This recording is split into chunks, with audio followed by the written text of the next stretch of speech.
you listen to reason? Will you open your eyes? It's a wonder what you'll find with an open mind. You may be surprised. Yeah, gotta get away from this illusion for the sake of the world. This delusion, it's gotta go.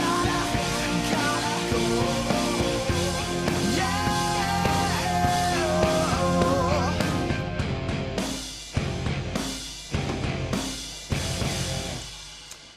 Hi, everybody, and welcome to the Atheist Experience. I'm Jen Peeples, and I'm your host for this episode. And with me today is Tracie Harris. Hey. It's Sunday, January 23rd, and this is the Atheist Experience, a live call-in TV show sponsored by the Atheist Community of Austin. The ACA hosts a number of events throughout the week. We have a weekly web radio show, The Nonprofits, which I believe Matt did do yesterday. We have a happy hour at the Dog and Duck Pub on Thursdays at 7 p.m., which we just had the coldest one on record. I think so, yeah. This past Thursday. We also host a lecture series on the first Sunday of every month. That's at the Austin History Museum. And of course, we have our regular Sunday activities, which starts with a brunch at Romeo's. Continues with the show today, and we'll wrap up tonight at El Arroyo for dinner. And we'll have that address up on the screen a little bit later. You can find out more information about our activities by going to our website, and that's at www.atheist-community.org. And so, take it away, Tracie. Yeah, today we're talking a little bit about a couple of atheist misconceptions. This would be misconceptions applied to atheists, not misconceptions that they have. Right. And I wanted to look specifically at why are you angry at God and you're searching for God. And I wanted to use an analogy of a person who has a family member who is ill with a potentially dangerous and treatable illness, who decides to treat it only using an alternative medical method such as homeopathy. It doesn't have to be homeopathy, just fill in the blank for any non-standard alternative treatment. They go to a doctor who advises them not to go to a regular doctor, that all medically trained professionals are in the pocket of big pharmaceuticals, it's a conspiracy, and they should trust this doctor and his treatments, and he's going to help them. You try to talk to the family member, you try to convince them that this is treatable. And it may not be 100% of a cure rate, but there is treatment for this that is effective and is demonstrated more effective than placebo, and that they should go and get the treatment that is demonstrated effective instead of putting their life on the line with something that's not been demonstrated to be effective in any sort of valid research way. But the person goes forward, they follow this doctor, and ultimately they die. After their death, because you are incensed at the death of your loved one at the hands of somebody who claimed to be a professional, who claimed to have knowledge that they were willing to follow, you then take up a blog, take up a YouTube channel, and you start telling this story. And you start saying, you know, this person went to this doctor, this is what happened to them, they went for these treatments, we tried to talk to them, there is an effective cure rate for this. They did not take advantage of that, ultimately they died, and I do blame this alternative treatment that is put forward that it does not work, it's not been demonstrated to be effective, here's the reality behind the research that is claimed for this, this is, you know, why it doesn't work, what's actually been shown to be demonstrated for it, which is nothing. And after you post that, you start hearing from people who say to you, I have the same story. I had a loved one that this happened to, or I was seeing this doctor and I almost died, and then I finally got to a hospital. I was taken to an ER where they finally treated me, and I found out that this really was helpful, and now I'm better. You get these stories from people saying, you know, this is a really bad thing and it does cause damage, and this same thing happened in my situation. You decide to put together an association to say we need to start telling people what's going on here. We need to make sure to get the word out. Maybe we should start printing some materials. We need to start looking at maybe doing something a little bit more for community outreach, educating people about the dangers of this. And as this movement grows, you're going to expect that more people who actually endorse this form of alternative treatment are going to hear about this, and they're going to react and they're going to object. Some of the complaints that you would expect to reasonably receive from somebody who would accept this would be just someone writing to tell you that you're wrong. You might get somebody who writes to tell you that you've just bought into that same big pharma conspiracy, and this medical science that you're touting is no better than this other stuff because all the research is jaded and biased because of how it's done, and that there is no real information, and that you're trusting the wrong people, and studies by for these alternative treatments are not you can't have them done, and there's things blocking it, and nobody wants you to know the truth. And so you might get letters like that, and you might get letters from people, you would expect to get letters from people saying, I went to a homeopath, or I went to this alternative treatment, and I got better, and I'm doing better now, and so I know that it works, and there's nothing you can say to convince me that this doesn't work, because I had this illness, I took this treatment, and now I'm better. And you can tell them that sometimes people do get better, have a spontaneous what is it, remission? Remission, yeah. But that person's going to believe, they're going to tell you about their story, and they're going to say that's why they believe, and that's a letter you would expect to get. And you might even, believe it or not, expect to get letters from people who actually agree with you that the alternative treatment doesn't work, but say a lot of people have a placebo effect from it. It has this helpful benefit to it, and so maybe you should just lay off a little bit and let people take comfort in the fact that they're being treated for this illness, even if they're not actually being treated. And sometimes these doctors work in conjunction with a real medical doctor, and so we should probably not be so down on this, and maybe just take it with a grain of salt that this sometimes helps people, and acknowledge that there's some help that comes, and some good that comes of this. These are all the types of letters that you would expect to get if you were starting up that type of an educational foundation. What I would never expect that you would ever get would be a letter from somebody who says, I believe that you're against homeopathy because you believe it works, and you're angry about the fact that it works. I don't know why somebody would think that you would advocate to put out information that something doesn't work. Now, I get the big pharma conspiracy, and how, like I said, somebody might say that you've bought into a lie, and that you're wrong in believing that it doesn't work. But for somebody to write to you and say, you believe that it does work, but you're advocating against it, and you're not the big pharma company, Right. you're not gaining from this. So you just simply are, I don't know, out to hurt people, I suppose. I don't know what your motive would be.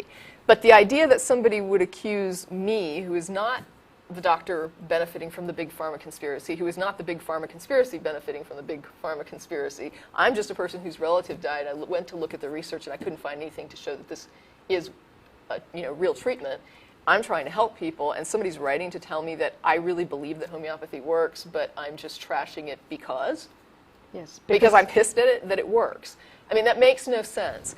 And additionally, I would be surprised if I got letters from people saying that I was actually in favor of homeopathy and trying to prove that it works, and that I was somehow manifesting that as being against it and trying to discredit it. That makes no sense. Part of the confusion about you hate God that I hear come up, and it can be frustrating, because sometimes when you're in a dialogue, you will encounter a communication that you know that in any other context but theological context, you would not be having this conversation. And that happens when you use a hypothetical, when you're talking sometimes to theists. And they'll put forward some model of God. I believe in the God of the Bible. And you'll say, well, the God of the Bible was a horrible monster who killed all these people, and the Amalekites, and the laws against homosexuals, and the laws against adultery, and the laws against, and you list all these horrible things, and then they'll say, oh, well, see, you're just angry at God. Yeah. And it's like, no, you put forward the concept and the model of God, and I was simply adopting that concept in order to say, if this were true, I would have some concerns about this model of God, because this model of God is monstrous.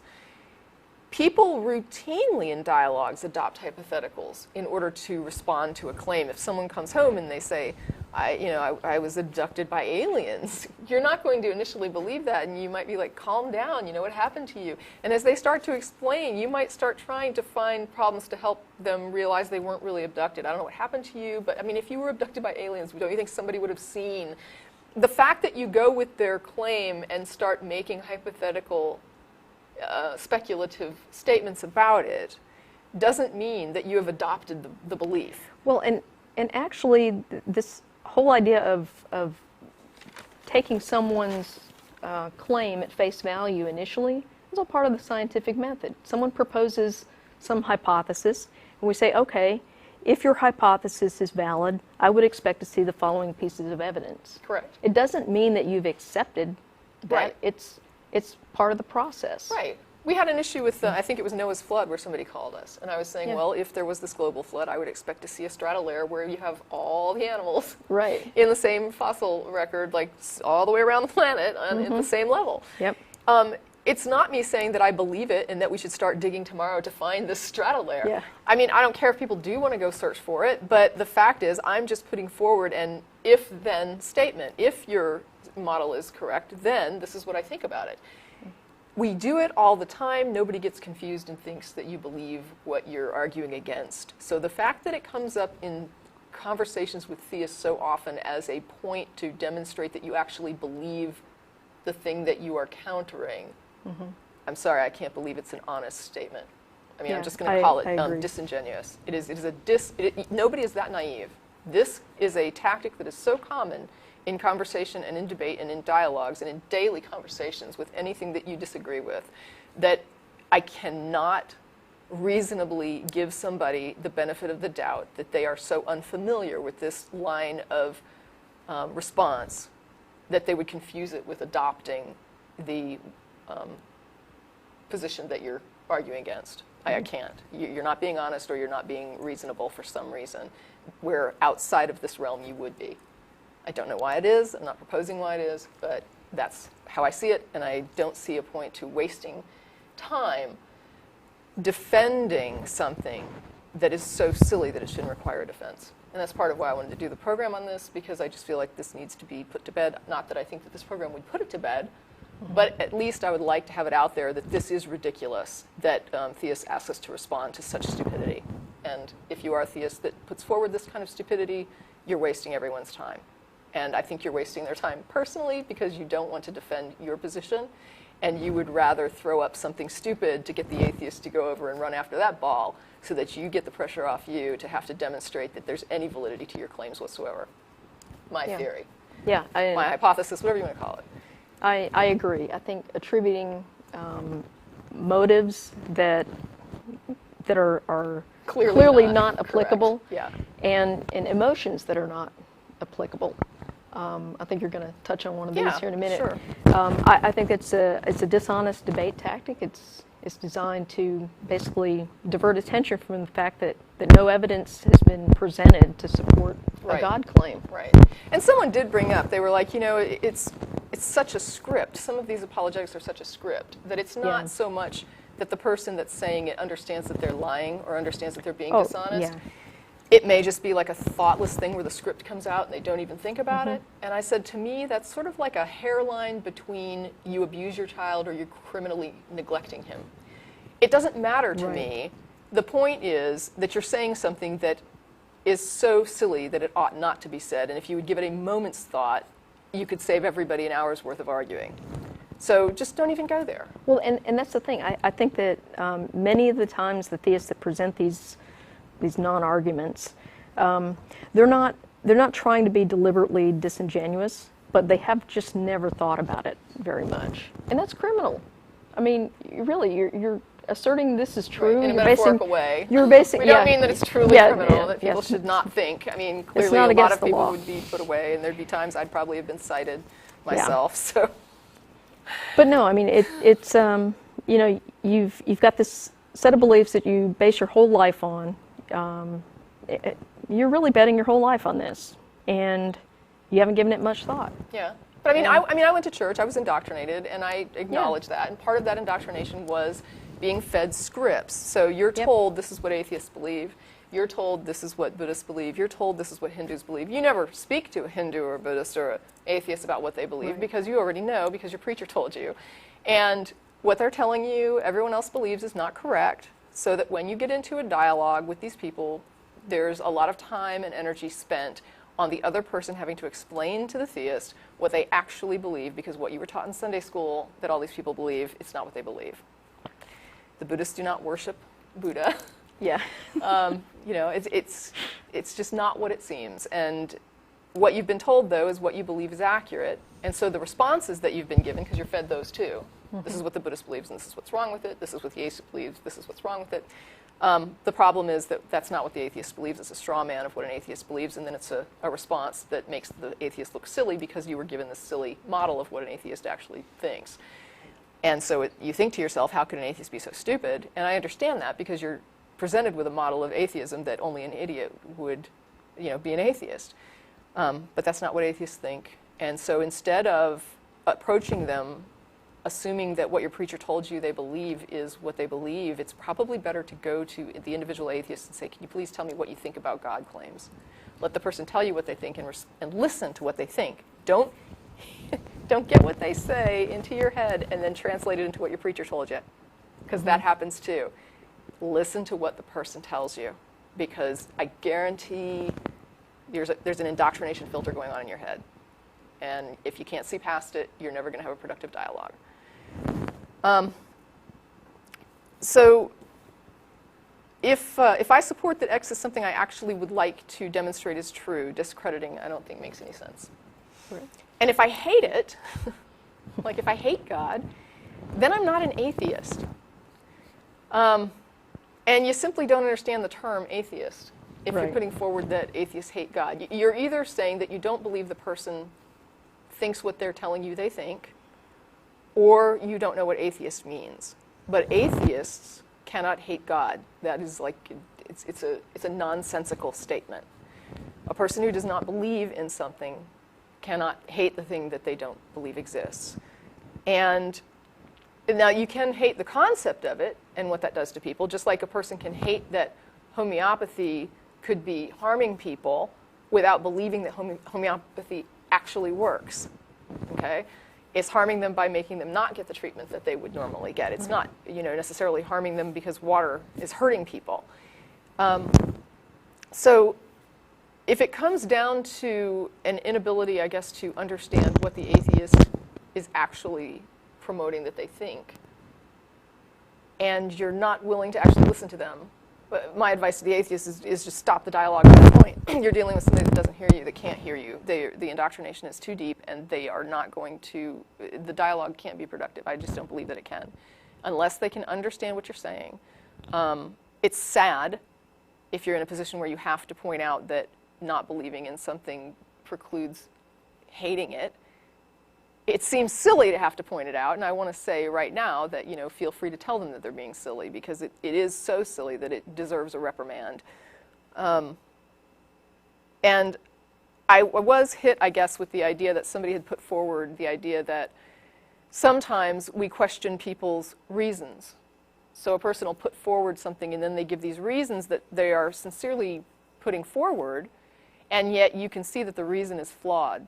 And you can point out that the reason is flawed. And it's like, they were like, don't we do that all the time? Like, for example, the example that they gave on the blog, it doesn't matter if you agree or disagree with it, it was simply an example that was put forward, was they were saying Republicans will put forward trickle-down economics, and they will say this is why we shouldn't tax the rich. And they were pointing out that they believe that it was demonstrated that trickle-down economics doesn't work, and so we know that this thing they're putting forward, they don't believe. And I said, but we also know that the base thing that they're defending, don't tax the rich, they absolutely do believe. So it doesn't matter if the apologetics or the reasons you're putting forward are not sincere. That's a different statement. I'm not going to say that it doesn't matter if you're not sincere. It does. But as far as this dialogue is concerned, what I'm talking about is what you're claiming at the base of what you're defending. So in other words, the Republican who says, I don't think we should tax the rich, and I don't think we should tax them because I believe in trickle-down economics. And even if you could demonstrate that they were absolutely knowingly lying and they accepted that trickle-down economics doesn't work, and they were just trying to lie to people to avoid taxing the rich. The point is, they still believe the rich shouldn't be taxed. Right. And the convoluted reasoning for that is irrelevant to the fact that they do believe what they're saying. They believe as far as what they're claiming their goal is. Just like the person against homeopathy could have all these weird reasons that somebody thinks they could discredit, but at the end of the day, they still believe homeopathy doesn't work. And when it comes to theism, we do the same sort of thing. I mean, there's a whole lot of theistic arguments that, atheists will say this is not a valid argument. And sometimes you can actually get the theist to acknowledge the invalid nature of all of their support. And they get to the bottom of the list and they say, it doesn't matter, I still have faith. I mean, we've all been there. We've all heard a theist get to that point where they're saying, I still believe it anyway. It doesn't matter if my reasons don't hold up. At the end of that, I don't say, well, since you agree that your reasons don't justify the belief, I don't believe you believe it. Absolutely, I believe they believe it. It doesn't matter if it's unsupported. If they're saying, I still think a God exists, I accept they still think a God exists. I don't tell them they don't believe it because I think their reasoning is disingenuous or even erroneous. And so with atheism, I expect the same courtesy of somebody saying to me, even if you think that my reasons for not accepting your claims are not valid in your opinion, or not valid in reality, if you think it's demonstrably not valid, to say that I don't actually not believe your claim is ridiculous. It is just ridiculous. It's pathetic that it even requires a response. I'm tired of responding to certain types of stupidity, and this is just one of them, two of them, I guess. Yes. And it looks like we've got some calls. Yep. So why don't we go ahead and go to calls? We've got, and Mike in Austin. You're on the air. Hello, I am from the Austin Stone. I'm sure you know the church. Okay. And I welcome you to join it. We've got a great church, and we're pretty much by the book. And I've helped many lost souls find their way, so to speak. Yeah. Well, we're not lost. Don't have a soul. Wait, is this just a call to advertise your church? Well, I just wanted to start off by welcoming you to join, if you want. Well, thank you. It sounds like you obviously don't belong to one now, do you? No, you're right. You're right. We don't. But thank you for the invite. But you did one time, didn't you? I did. Yes, I did as well. So you didn't feel any warmth when you sang the hymns or listened to sermons or anything? Yeah, I did. I did. Yeah, but that has nothing to do with whether I the came to the theology is conclusion true or that not. feelings are not God. Yeah. So why exactly did you quit? Well, I quit because I did a lot of research into how the Bible came to exist and also into church history, how the church came to exist. And when I realized that, in my view, I couldn't find anything to substantiate that there was a hand of God involved, I began to question the authority of the church and of the Bible. And at that point, I stopped being a Christian, but I maintained theism for about another 10 years while I searched to try to find out then if the Bible is a man-made book, and if the church founded upon Jesus is based on that Bible and it's a man-made institution, then what really is God, and what would God want me to do? And so I aimed my search more toward just putting my life in the hands of whatever God was, that he would show me what was required, what I needed to do, just lead the way and I will follow. I'm searching. That went on for about 10 years until I came to the conclusion that if God is everything, pretty much that's pantheism. So I thought I was a pantheist for about a week. I guess I was a pantheist for about a week, and then I said, this is kind of ridiculous. It's the universe, and so we have a name for it, and God and matter are not the same thing. Material existence is material existence, and if that's what I'm calling God, then I might as well just say I'm an atheist. Well, it seems to me that you can be a non-believer, but it's another step if you want to make a show and say you're an atheist and start to say these bitter things. Well, why? What have I said that's bitter? Yeah, why do you think we're bitter? Well, I mean, just the general tone I get from you is that you're actually mad or angry with God. Gosh, we just had that my conversation. goodness! Is this a joke? Are you a Poe? Is this a Poe, or are you for real? Are you calling just to pull our legs, or is this a serious call? This is a serious call. Okay, so now wait a second. And, do you understand that an atheist does not believe a God exists? Do you understand that? Do you understand that an yes. atheist does not believe a God exists? Yes, well, of course. Okay, then do you understand? Okay, I'm not accusing you of being stupid. I just want to make sure we're clear on our definitions. If you understand I don't believe a God exists, how does the statement "I'm angry at God" make any sense at all? Well, angry about religion, then, about you. this so-called institution, you call it. It is an institution. I mean, even if you believe God produced it, it's still an institution, right? I mean, it's institutionalized. Well, for you sure. said yourself that you felt some warmth when you went to church, that it just wasn't for you. But why do you have to make a show and say these things then? Well, did you not hear the example of the homeopathic remedy? Did you hear what I just talked about? If not, I'm happy to repeat it. I mean, really, if you were on the phone and you were on hold and you weren't really hearing it, that's fine. I'm happy to give you the example again. But the point is, I said that there would even be people that don't believe in homeopathy that would write to you and say, well, some people are helped just because they feel better because of a placebo effect, so why are you bitching about homeopathy? But the fact is there's a lot of people harmed by homeopathy. Well, and who I does the can't, church harm? Who does the church harm? Are you kidding? We have, first of all, Christians in Nigeria who are killing their own children because God said to not suffer witches to live, and they believe their children are witches. We have Christians in Uganda who are passing laws they wanted to execute homosexuals as a crime, but now they've made it life in prison. We have Christians in Africa that are missioning and telling people in AIDS-ridden nations not to wear condoms. We have Christians here in Austin, Texas, who don't think that a woman should have a right to choose, that are down on women's rights. We have Christians across the U.S. who are trying to trample the rights of gays, who are trying to keep them from... I personally find it a bit insulting for you to say that my church is bad people. They're good people at my church. We didn't say... When did I say that your church is bad people? You asked me to give you examples of the harm that religion causes, and I just listed some. You don't think there are atheists who do bad things? I could tell you about them. How would that make you feel? Wait a minute. You didn't ask me to provide examples of that. You asked me specifically for examples of the harm that religion causes. You asked for that, and I provided it. How is that offensive to you? Well, I didn't do anything wrong to anyone. In fact, I think I'm a pretty good person. No one said you did. You didn't ask me to give you examples of wrong you've done. You asked me to give examples of harm that the church has caused, that religion has caused, and I provided those examples. How is that a problem?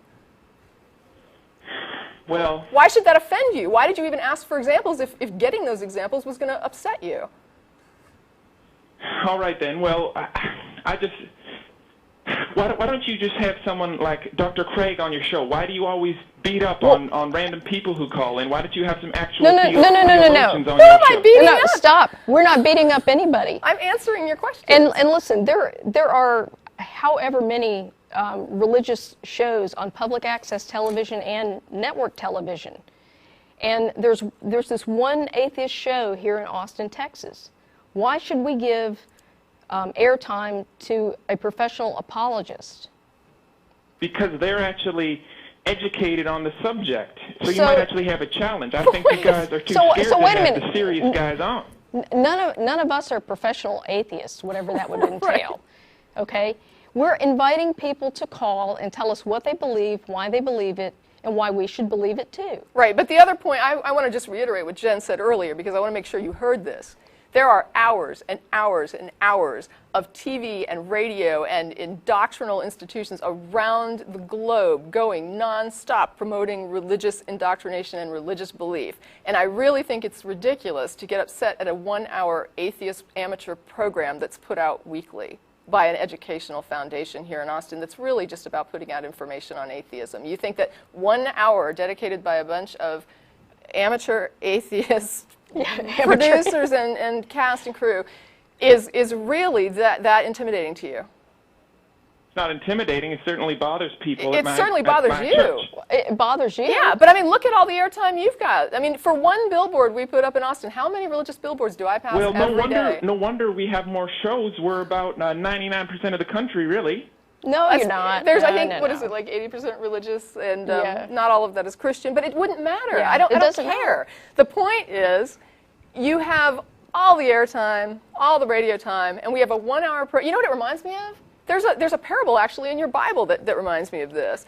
It's the one where they give the example of the guy who has like 100 sheep and his neighbor has like one little pet sheep, and the guy with the 100 sheep goes and steals his neighbor's sheep and slaughters it.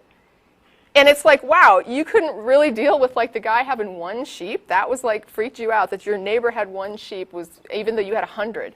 And it's like that's kind of what you're doing. You've got like all the airtime, all the TV time, all the money, all the resources. I mean, you've got people handing you 10% of the tithe. I mean, you've just got them coming in throwing their money at you. And yet this 1 hour show we have no budget, and it's like nothing. And we should have Christians on to promote Christianity, really. Does that seem reasonable to you, honestly? If you want my honest opinion, I think you guys are scared to talk to serious people about this. Are you serious? Just beat up on some clueless guys and then that call us like the callers, right? Or the clueless ones. No, we invite people to call and defend their beliefs. Anybody can call us. And anybody can call us. We're on the show every Sunday. We let you call. I mean, feel free to, and we're letting you talk about whatever you want. Yeah, any of these professional apologists are welcome to call at any time. Well, consider an invitation. I just want to say that I think a lot of the things you guys say are wrong. Well, so I would expect that from a theist. And I would just, for example. Pardon me? For example. Well, that there's no God, I guess, would be the start. If you're an atheist, then right off the bat, we've got a bit of a problem. But that's an easy problem to resolve because all it takes is a demonstration of a justification for your belief. You use really big words when you talk. I'm sorry. It sounds a little... Okay. I just want you to demonstrate to me that your belief in the existence of a God is justified. Well, why do I believe in God? Well, there's evidence for God everywhere you look. Such as? Just on the news lately, we had a national tragedy. Someone got shot through the brain, and they survived that. And wait a minute, what?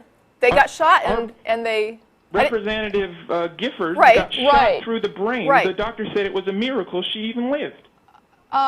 She got shot so through the you brain, don't and she think... is still alive, and she looks like she will actually get back to normal. What about the 9-year-old who died? Yeah. Well, you just look on the news, and the president said she's up in heaven, and you want to tell us, you want to jumping in rain puddles, he said, and you want to tell people that it's just lights out when you die. So the president decides who's in heaven? Yeah. He said she's jumping in rain puddles up there. Did he see her? I mean, how does he know this? Well, you want to tell us that it's just game over when you're dying? No, I'm just asking how you know this. We're asking how you know this. What is the justification for claiming she's in heaven? And even if she is in heaven, is that a justification for someone shooting a little girl? Is that part of the miracle? Was that a 9-year-old got killed? It's a miracle that Representative Gifford survived. Right. Imagine you got shot in the head. So Do you think you'd have a good chance to live? Right. The plan was about killing several people so that God could show his beneficence in making somebody go through rehab after getting brain damaged from a bullet through the brain. That's your miracle. You don't think that's a miracle? If I someone think it's an extreme tragedy, and that it's fortunate that not everybody was killed. But I don't think it's a miracle that somebody survived and is now having to go through rehab, and she can barely, I don't even know if she can speak yet. Yeah, I mean, this is somebody's brain damaged. Miracle she's even alive. She's brain damaged, and people are dead. And that's exactly what I would expect to happen at an event where somebody shoots into a crowd. I don't consider several people shot dead and one person brain damaged to be proof of God's miraculous powers. Let me ask you something. How do you define a miracle? What's your definition of a miracle? A miracle is the way God shows us He's real. It's something that could never happen without God. So people never survive getting shot in the head without God. Without God, she'd be dead, just like most people who get shot through the head with a bullet in their brain. Most people. But you admit that there's some people that get shot through the head that don't die. It's pretty rare. Right, but it happens. Right. 10% of people. That's why we call it a miracle. A miracle is a miracle is a rare event. It's not something that can't happen. It's something that could happen, but statistically would be rare. And in this case, it happens 10% of the time. So anything that happens that's against the odds, which we would assume that in the universe some rare things will happen. Every time a rare event happens, you just say God did it. Is that what we're calling a miracle now? Well, I wouldn't say it's a miracle if you win the lottery, but I would say Why it's a not? miracle. It's Why a not? rare It's a event. rare event. It's in fact. It's What is it's- the statistical odds that determine a miracle? Like, at what point is it statistically become a miracle versus a rare event? I don't think you can just, you can't do science on it. That's because it's nothing to do with science. So we don't really know at what point rare becomes miraculous versus just rare. Well, this isn't something you study in a university. I mean, this is... Right, but this you're is- saying that you recognize miracles, and I'm asking you what they are, and you're saying they're rare events. And I said, well, there's some rare events like winning the lottery, and you said, but that's not a miracle. So I'm saying, when do we hit the point when a rare event is then determined to be a miracle? I think you guys... you guys are playing dumb with me. I think you know exactly what I mean when I say No, a no, miracle. we Actually, don't. I don't know what you mean. No, I want to I'm know. asking you, how do you know how do you differentiate the rare medical survival event from a miracle? You mean if someone survives cancer, Right. I guess that's a miracle if they survive a deadly disease. Do you believe that there is such a thing as natural remissions that can occur? Like, for example, if you have rats in a lab and some of those rats have cancer and they have a natural remission and survive, I mean, are you thinking God is saving those rats, or do you think that there's sometimes a natural remission? Oh, I understand the question now. Right. It's not always a miracle. First of all, I don't think God does miracles for rats. I think it's just for humans. Right, and I didn't it's when think you it's did. humans I just wanted, survive. I just wanted to make it clear. I mean, I didn't think that you did think God was doing miracles for rats, but I was trying to make you understand my question better. So my question is, when you see somebody survive cancer, how do you tell the difference between a natural remission, like what we would see in a rat, which we would assume would also occur in humans, versus God fixed the person? Well, obviously, it's just a question of what you believe. I mean, No, it's not. It's a question of what you're can't tell claiming. you if God did it or if it was natural. So the doctor can't tell if it's a natural remission or a miracle, but then how can you tell? Well, it's just I believe that when these things happen, it's God's work that He does. Except that sometimes you think it's just a rare event.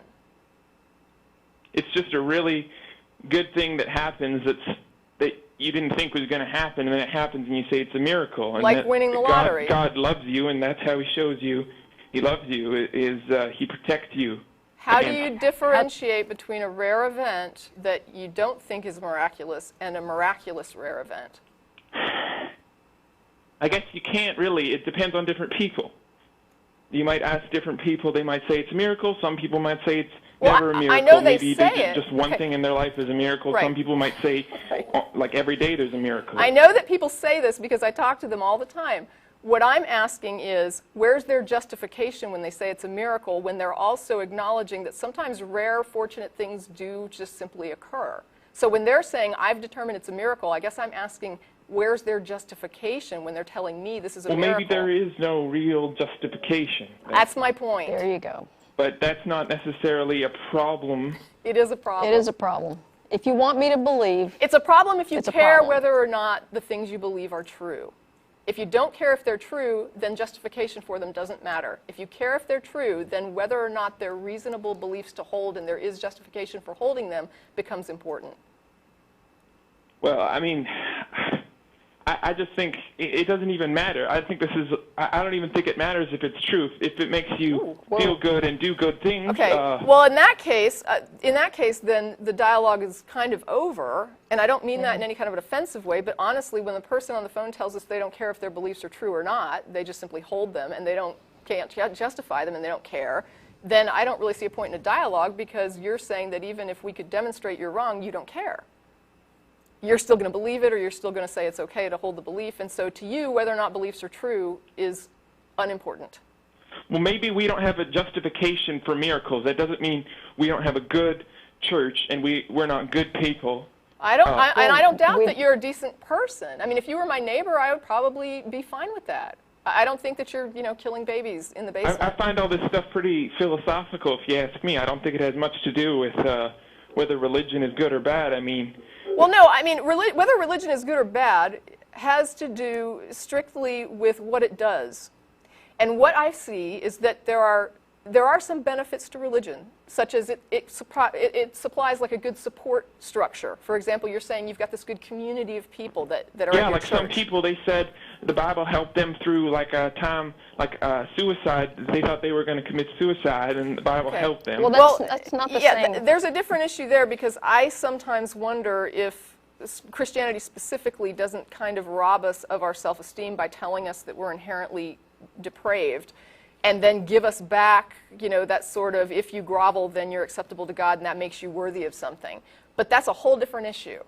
Because right now, what I'm trying to say is that I agree with you that there are certain things, like the social structure of your church is probably very supportive, and it's a positive social influence on the people that attend there. I agree with you. I agree with that too. Right. Okay. But I also understand that there is a great deal of pain going on around the globe for religious reasons because of the same doctrines that are coming out of the same book, because people read that book and they read a lot of different things. And for every Christian that I've ever met who says, this is what really my religion is about, I've met other Christians who say, that Christian's not a real Christian, and this is what my religion is about. And so I have to look at Christians and say, what does each person believe and what are they doing here? And yes, there are some good people who are Christians, and there are some evil people also who are Christians. And it's the Christianity that seems to motivate some of these evil things. And before you react, let me just say, I don't think that people in Nigeria would be murdering their children as witches if somebody didn't tell them God wanted them to kill witches and convince them that their child was a witch. I think that is a superstitious belief that they were convinced of that is causing those deaths that would not be happening if they had a real-world perspective that says witches are not real. Well, I mean, my church doesn't I understand. You're not killing children. I get it. Your church is not doing that. You're a happy group of people that has a community going on, and it makes you happy. The problem is, this is a belief that proselytizes all around the globe, and different people interpret it in different ways, and it causes a lot of harm. Most of the harm that comes from the religious teaching seems to be connected to the supernatural and superstitious parts and claims about it. The parts that are good are the very real things that we agree are good, that are like you're talking about, the social structure. We get together, we sing songs, we feel happy, we like each other, we rely on each other. If someone needs help, we come together and help them. All of that is community, it's good. It would be good whether you were a social group or a church. It would still be good either way for you people to come together and be a good community group of people. I would support that. What I have problems with is when you start teaching people things that are superstitious and supernatural that a lot of uneducated people get a hold of, don't know how to interpret, and start hurting each other. Or you get some people who are educated who hurt people, who are like voting and saying, gay people need to be not treated like other people. They need to be treated less than other people. Or they need to be, that women shouldn't have the same rights as men. Or that, when you start getting things like that, these are people that did get a regular education who don't know how to read this and not make it hurt people. So what I'm saying is, maybe if we took the good parts of it that you're saying are the good things, like the You mean community. we need to make a New Testament with no supernatural things? I'm saying maybe we can just take the good community aspects of what you do as a church and hold on to those things, and maybe weed out some of the stuff that you're saying we can't really demonstrate, and maybe it's not true, but we don't really care. Let's care. Is that what your organization does? It's sort of like you help people, but you have no Bible, you have no... We are a community group. We're pretty small. Yeah. I'm going to admit we probably don't have the resource power that your church has behind it, for sure. But we do our part. We have like an Adopt a Street cleanup, and we have a blood drive, and so we do community efforts, and we try. We're not a humanist group. Now, I will tell you that there are secular organizations that are... Do you guys belong to other organizations? Yeah, there's like the Coalition of Reason, which is like a national arm that we just had a partnership with, I guess. Yeah, we have a local coalition. So there's a little bit of networking. But the thing is, what you're describing would be like a humanist group, or even like a Unitarian Universalist church might be more along those lines, Right. of like a group of people who are really getting together to do like a sort of almost secular, I don't know if it's correct or incorrect to call it a secular religion, but it's almost like a secular sort of, we believe in helping humanity. Yeah. And so there's a group called humanists that would be secular, generally, you don't have to be secular to be humanist, don't get me wrong, but Right. their goal is just sort of like, let's promote the welfare of the human good. And Well, I think that's fine. I thought all you guys did was just go out and do protests and say you don't like religion. I didn't know you actually did. We also do protests, but Yeah. honestly, I mean, there's some things that we protest that there are church groups that would protest as well, and that do protest as well. For example, was it the People United or Americans United for Americans Separation United, of Church yeah. and State is headed by a minister Yeah. who believes that the government should stay out of religion. And so he wants to see that separate because he believes that his religion is better served by not having the government involved in what they're preaching and what they're doing. And so that is an area where we are aligned with certain churches who believe that it's best that the government stays out of religious belief. And so we believe, of course, from the secular side, that it's good that religion stays out of the government. And so we see it both as a mutually beneficial thing, agreeing that religion benefits when government doesn't run it, and government does well when it handles the secular concerns and lets religion handle, the people that are religious, and let them figure out what they want to do with their own Yeah. religion. That's up to them. It's a personal, private decisions for them to make, and not something the government should be dictating. Well, thanks so much, guys. I think I have good news for you, because I don't think most people, I don't think most people actually like the bad parts of the Bible. So they would like to get rid of that too, maybe. But I hope it you're would right. be hard for them. I hope you're right, and I thank you for your call. Yes. Okay. Well, that was interesting. It was a good call. Yeah. I appreciate the call. Okay. And we have about 15 minutes left in the show, actually about 13 minutes, I think. Just as a reminder, we'll be at El Royo immediately after the show, actually about 30 minutes after the show. And let's, okay, I'm reading a note from the studio, but it's an old one. Anyway, we're going to El Royo after this, so join us there, please.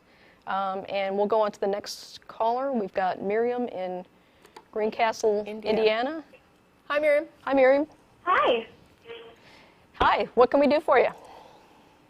What? Sorry. You're on. You're on the air.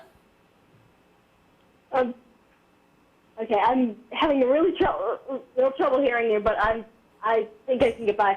I have a few questions about debating theists. Okay. Okay. Okay. The first question is, how do you respond to when they say God's ways are above us? God's ways are above us?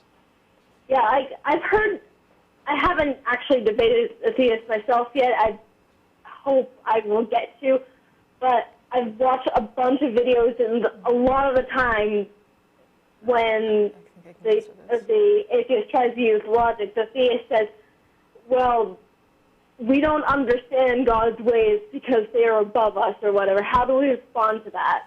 The way to respond to that is to point out to them that that means that they can't make any coherent claims about their God. Yeah. Okay. Yeah. If they can't understand their own God, how can they be telling you about it? Yeah. All right. Yeah. Thanks for that. And if they can understand it, that means that you can make claims about it too, and they can't claim that you don't understand it, but they do. Uh-huh.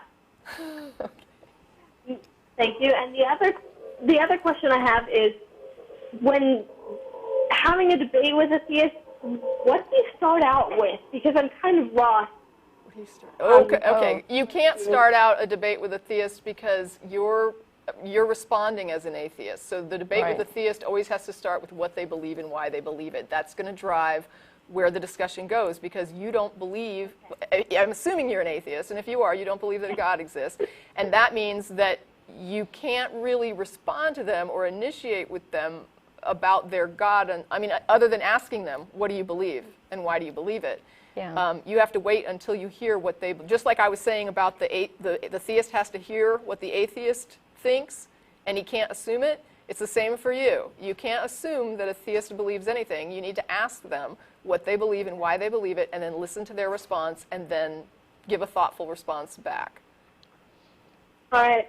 Thank you so much for your advice. Sure. And by the way, you said you're amateurs, but you do really sound professional. I've watched a lot of videos, and you really sound like... I don't know whether to be talking flattered about, so or feel sorry I'm for gonna you. talk to you. Okay. Thank you so All right. much. Thanks, Miriam. All right. Okay. And next we have Daniel in Baltimore on line 3 here. Hi, Daniel. Hi, You're Daniel. on the air. Hey, hi, this is Daniel. I just wanted to give you, just get to my question real quick. I want to give you a little bit of background, but I'm currently, well, I guess I was raised like a traditional Jewish, but not religious. Sure. And I became very religious, and actually became a Hasidic Jew. Oh, wow. Like many years ago, after high school. Okay. And recently, over the last few months, after doing a lot of research, initially trying to help, I guess, in my terms, thinking that I was helping other Jews kind of come back to Judaism. Also, trying to debate with atheist Jews to bring them back to Judaism, and I kind of come to the conclusion that it was all nonsense, anyways. Okay. So I've become an atheist in worldview. But I'm married. I'm married to an Orthodox woman, and we have children that we're raising Orthodox. And I haven't come out to anyone in my community. I really do still enjoy living in an Orthodox community. I really enjoy the customs and rituals. I just don't feel that they have any significance spiritually or anything. I don't really believe in deities or whatnot anymore. I still know if that makes sense. It does. Is it dishonest for me to do that? Now, what is the question? Is it all right? Is it dishonest? Dishonest. Ooh, that's a tough one. Yeah. That's a personal question. I mean, Yeah. whenever I get questions like that about this is my personal family situation, and I have a lot at risk if I come out, and should I come out because I feel like I'm lying and living a lie? My answer is you have to think about what is the worst thing that could happen if you come out, and then ask yourself if you're ready to deal with that. And if you're not ready to come out. And until you can look at that and say, here's all the things that it could cost me, and I can handle that, I'm not going to tell you that I'm going to put any pressure on you to come out. I just couldn't. Right. So if I understand this... I have one additional question on top of that is I guess my biggest concern, I'd be fine, being in the closet. I don't really have such, I do have a little bit of an issue with the dishonesty issue, but other than that, I don't have a big moral dilemma with it. My main issue is like my kids and the idea of raising them with beliefs that I don't feel are healthy. But yeah, that's a big issue. Is it possible? Can I just ask you, if you did come out as an atheist and said I don't believe this, but I just want to live in the community? Would that be accepted? I don't know. I'm asking. Well, would you be ostracized? Be accepted in the terms that they'll like. In the sense that I'll probably still be like, I won't be shunned per se, but I wouldn't. Okay. I would be shunned in a certain sense where people probably wouldn't come over to our house to eat like come for Sabbath and things like that, or have events. That they'd probably be very certain people that are very close-minded probably would not want me around, which is fine. But it's and my main thing is also I'm nervous about how my wife would deal with it also. Right. Yeah. I really don't want to split up our family because of it. How old are your kids?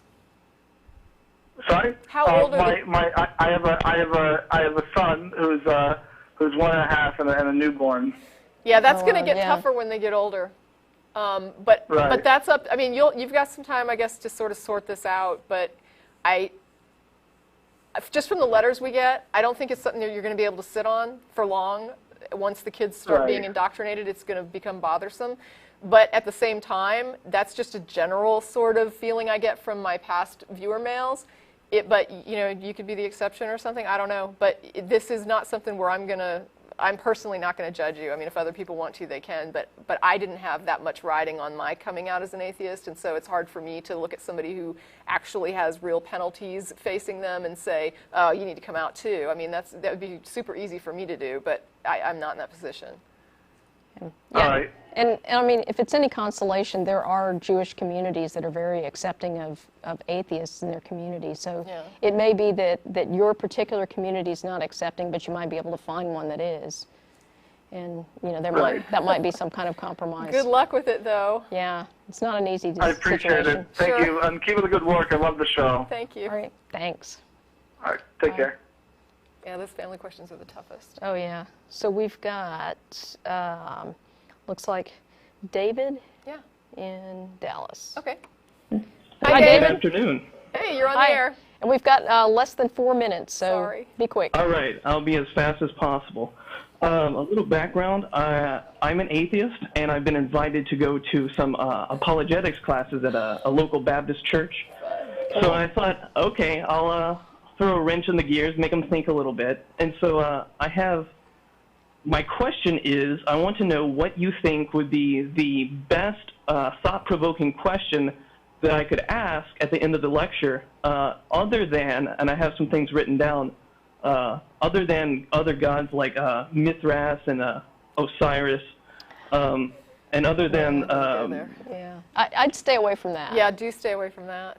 Because most of the references to that get it wrong. Yeah, there's some bad research mixed into some of that, so I wouldn't touch that I wouldn't do it. Actually, I would recommend some reading material for you.